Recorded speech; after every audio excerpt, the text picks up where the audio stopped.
Salam əziz balalar. Bugünkü dərsimizdə biz sizinlə ötən dərs oxuduğumuz Çil toyuq və siçan balaları nağılı üzrə bir neçə tapşırığı yerinə yetirəcəyik.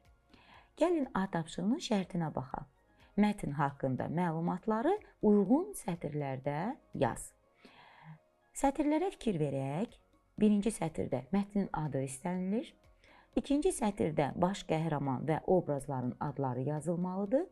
Üçüncü sətirdə isə mətndəki əsas fikir qeyd olunmalıdır. Gəlin bu fikirləri bir-bir qeyd edək. Mətnimizin adını bilirik. Çil toyuq və siçan balaları. Sizcə bu mətndə baş qəhrəman kim idi?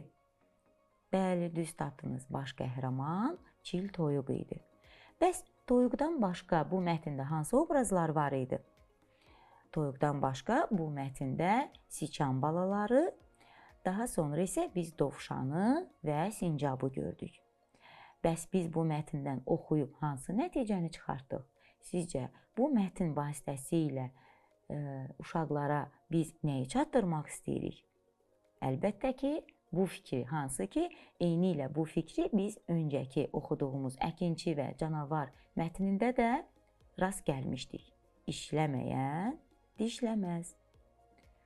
Növbəti tapşırığımıza baxaq. Bilməcəni həll etsən, mətndəki əsas fikri müəyyənləşdirə bilərsən. Gəlin bilməcəni həll edək.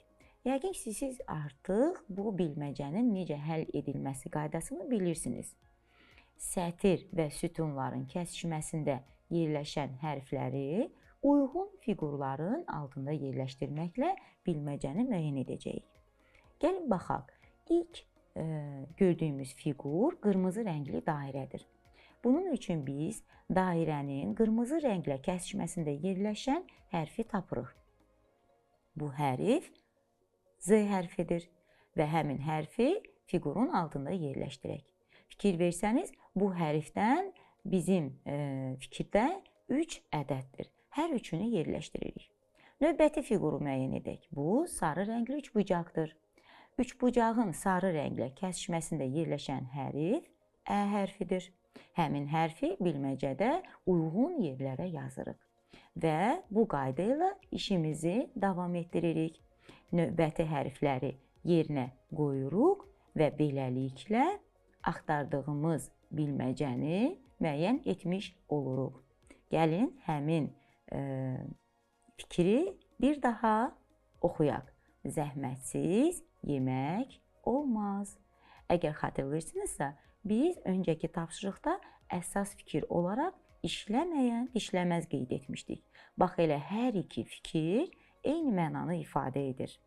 Həmçinin zəhmətsiz yemək olmaz fikri də işləməyən dişləməz fikri ilə eyni mənalı fikirlərdir. Bax belə uşaqlar, bugünkü dərsimizi də bu tapşırıqla sona çatdırırıq. Növbəti dərsdə görüşərik. Hələlik.